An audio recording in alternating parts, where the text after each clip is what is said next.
নমস্কার, আমি তনুশ্রী। আমার চ্যানেলে আপনাদের স্বাগত জানাই। আশা করি সবাই ভালো আছেন। আজকে খুবই সাধারণ পদ্ধতিতে ফ্রাইড রাইস তৈরি করে দেখাবো। তো চলুন রেসিপিটি দেখতে থাকুন।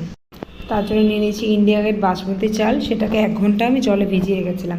এরপর দেখুন জল ফুটছে, জলের মধ্যে দিয়েছি একটু সাদা তেল আর অল্প একটুখানি নুন।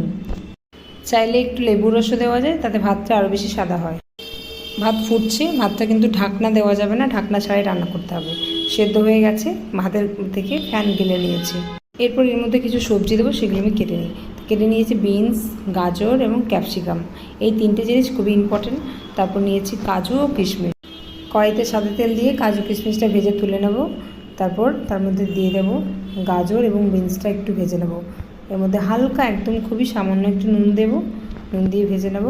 কিছুটা ভাজা হয়ে গেলে এর মধ্যে ক্যাপসিকাম দিয়ে দেবো। ক্যাপসিকাম দিয়ে ভালো করে ঢাকনা ছাড়া ভাজতে হবে, ঢাকনা দিলে কিন্তু সবজির কালারটা নষ্ট হয়ে যাবে। আমি যেহেতু পরিমাণে অল্প বানাচ্ছি তাই একসাথে ভেজে নিচ্ছি। আপনারা বেশি বানালে অবশ্যই আলাদা আলাদা করে সবজিগুলো ভেজে নেবেন। এরপর কড়ার মধ্যে একটুখানি ঘি দিয়েছি, ঘিয়ের মধ্যে দিয়েছি একটা এলাচ, 2টো লবঙ্গ এবং একটু দারচিনি। মশলাটা ভালোভাবে ভেজে নিয়ে আমি রাইসটা অ্যাড করে দেবো এর মধ্যে। এর সঙ্গে ভেজে রাখা সবজি এবং ড্রাই ফ্রুটসগুলোও অ্যাড করে দেবো। এবার খুবই হালকা হাতে এটাকে মেশাতে হবে যাতে ভাতগুলো ভেঙে না যায়।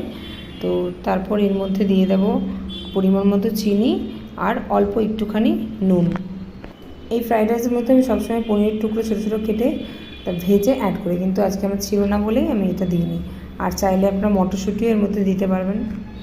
দেখুন আমি বেশ সুন্দর মতো মিশিয়ে নিয়েছি, একটু ভেজেও নিয়েছি হালকা। আমার রান্না কমপ্লিট হয়ে গেছে। রেসিপিটি কেমন লাগলো অবশ্যই কমেন্টে জানাবেন।